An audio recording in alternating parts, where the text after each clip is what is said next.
গাজা, একটা জায়গা যেখানে প্রতিদিন সূর্য ওঠে কিন্তু আলো পৌঁছায় না, যেখানে শিশু জন্ম নেয় কিন্তু কবরের কাছেই তার খেলনা রাখা হয়।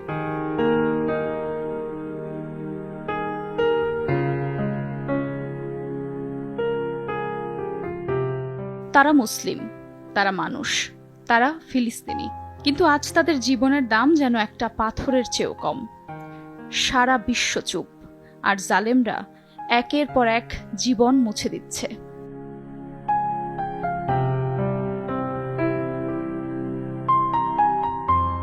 কিন্তু আল্লাহ চুপ নন। জালেমরা যা করছে, আল্লাহ তা থেকে গাফিল নন। তিনি শুধু তাদের এমন একদিনের জন্য সময় দিচ্ছেন যেদিন চক্ষু স্থির হয়ে যাবে। সূরা ইব্রাহিম আয়াত ৪২।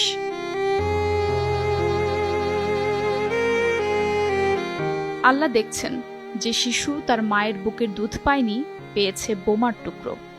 যে বৃদ্ধ নামাজে ছিলেন, তার কবর হয়ে গেছে সিজদার জায়গায়। আল্লাহর রাসূল সাল্লাল্লাহু আলাইহি ওয়াসাল্লাম বলেছেন, জুলুম একটি অন্ধকার যা কিয়ামতের দিন জালেমকে ঘিরে ফেলবে। হ্যাঁ, তারা শাস্তি পাবে, হয় দুনিয়ায় নয়তো আখিরাতে, কিন্তু তারা পাবে। আর আমরা কি করলাম? দোয়া তো করলাম ঠিকই, কিন্তু কণ্ঠ তুললাম কি? তাদের রক্ত যদি আপনাদের বিবেক না জাগায়, তাহলে মনে রাখতে হবে, আপনি জালেম নন ঠিকই, কিন্তু জুলুমের পক্ষে থাকাও কিন্তু এক ধরনের অংশীদারিত্ব।